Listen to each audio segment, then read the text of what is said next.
Hey, welcome to Week 8 Fantasy Wall Street.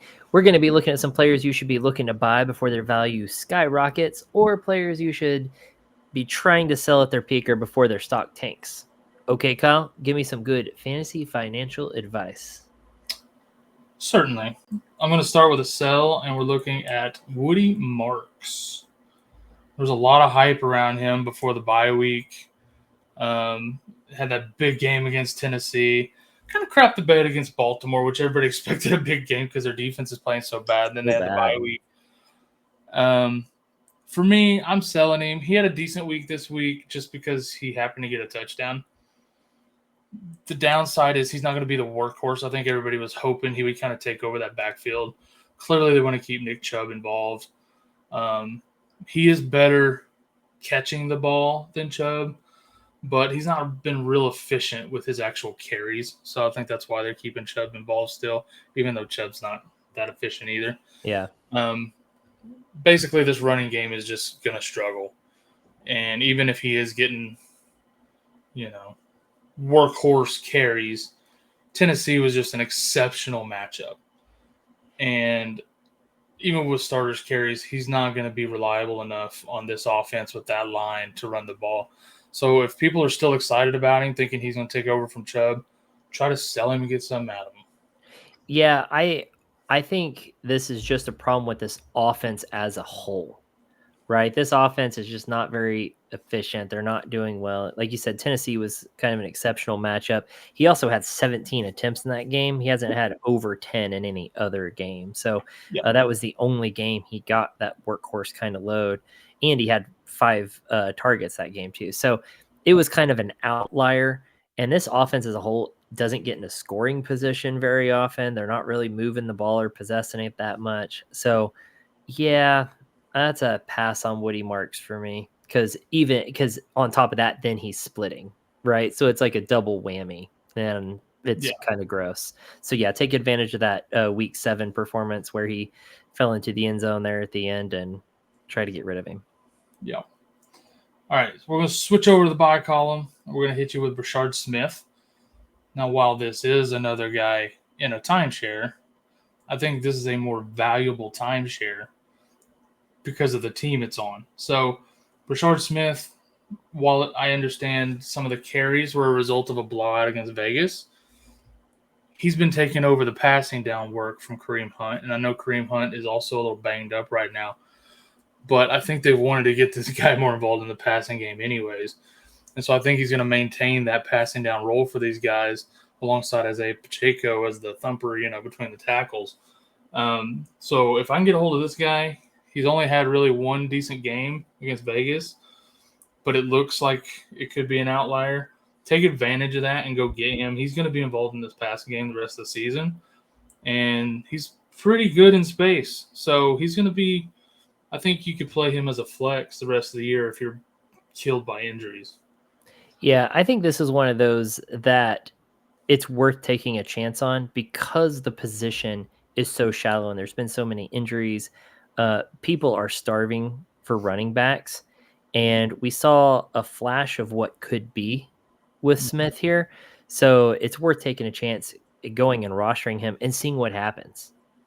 Well, you can get him so cheap. If he's even on a roster right now, he might be probably not. He's probably more. He was probably on waivers. He might have gone on waivers already in your league, or he's probably just sitting out there because people see this as a Kareem Hunt is hurt, like you mentioned, right? And so he's not really going to get a chance. Go pick him up, take a chance. I mean, if you got a spot on your roster, I would roster this guy just in case. And Laura knows that Pacheco gets hurt, so Kareem Hunt's hurt, and then Pacheco typically ends up hurt. This guy could end up being something down the road a little bit, so worth taking a shot on. 100%, totally agree. All right, back to the sell column, and we're going Travis Kelce, another Kansas City Chief. This time in the other column. So he was already underperforming on the season and not playing great. And then you add in Rashee Rice, who came back and looked like an absolute animal this week. I'm not liking the chances of Kelce getting better by losing targets to a Rashee Rice. So if someone is tight end hungry or just likes Travis Kelce, try to sell him, use that name value, get what you can out of him before he completely tanks your tight end position the rest of the year. Yeah, I am not loving Kelce moving forward here either. He had the best opportunity with Rice being out. He should have performed at a much higher level and been more involved in that passing game.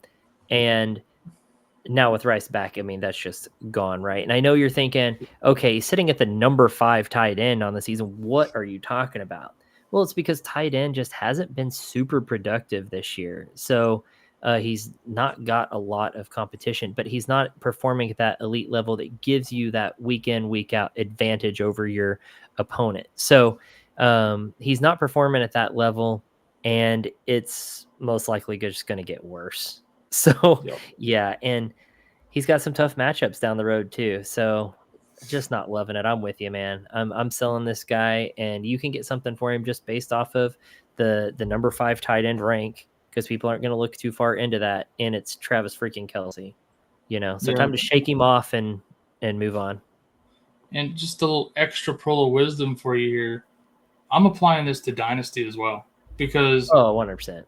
he'll be retiring probably this season. I would say next season at the latest. Next season. There's no way he plays beyond that. So if you can get him now before he tanks this year, or get rid of him now before he tanks, and Yep. yeah, do it. Just add him to your long list of ex-lovers and move on. All right, let's move on. That's my last one, I promise. Yeah. I didn't even know if that was a correct It was reference or not. I don't know enough of the catalog to know. All right, back to the buy column. We're gonna hit you with Chase Brown. I know I had hit you with Chase Brown a little bit earlier in the season, which turns out might have been a little early. No, things have changed. Things have changed since then. But now Flacco has come in. Things change. Let me finish. I was going to say that. I'm with you, man. I'm with you. I'm excited. So now Joe Flacco comes in, turning the clock back a decade. The offense is moving the ball. Team looks good. Okay, Chase Brown is starting to show signs of life. It's funny how that works, right? So if, like, Pitt, he did better, had 100 yards, didn't score. So it's still a small enough outcome that people aren't treating him as the RB1 that he truly can be.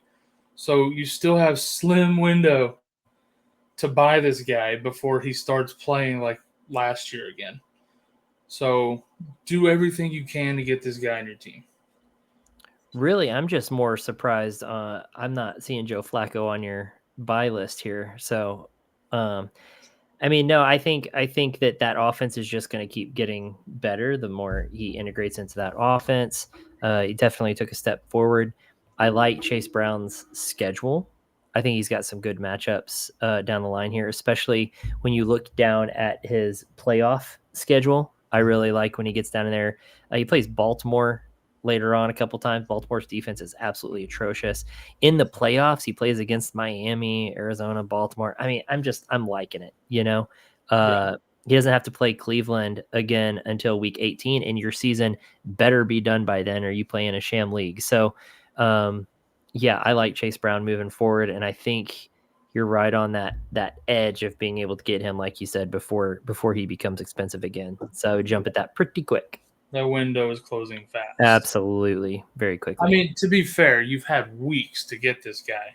Yeah, but you didn't want this guy until you kind of see this now. Situations are situational. Maybe. All right. Last sell, Travis Hunter. Oh, but Kyle, he just had a breakout game. Why would we trade him now? That's my exact point.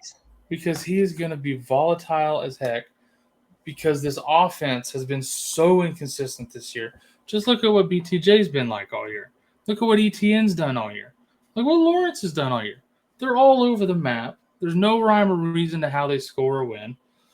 So this guy finally has a good game. Find someone who thinks, oh, he finally broke out. This is going to be great for my team.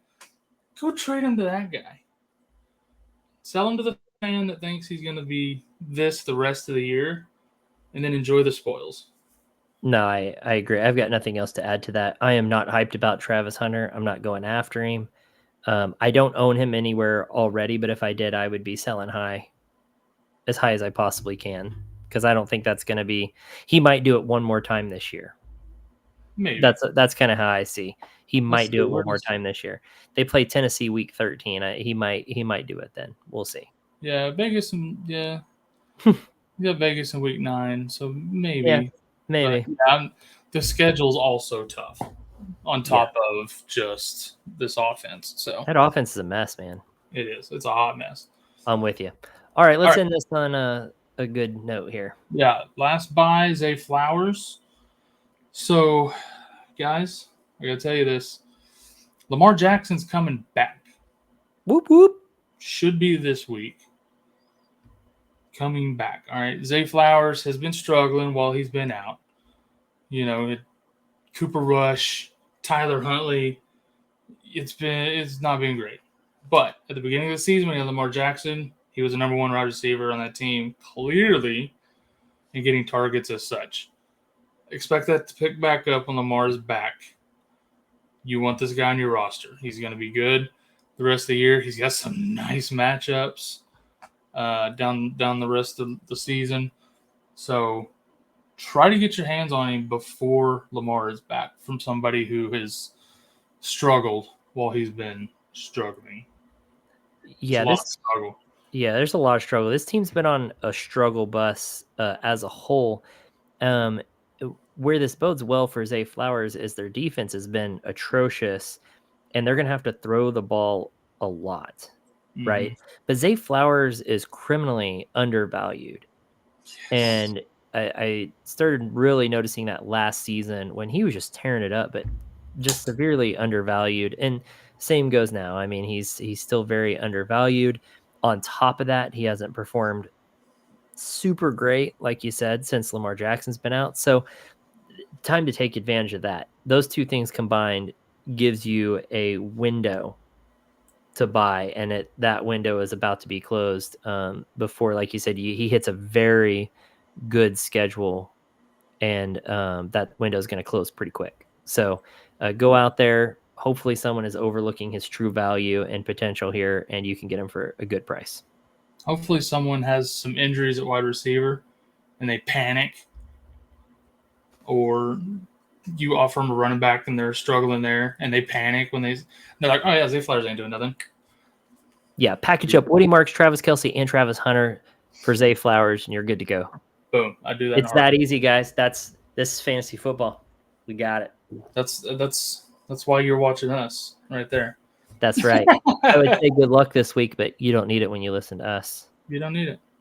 All right. So happy winnings this week, guys. Yeah.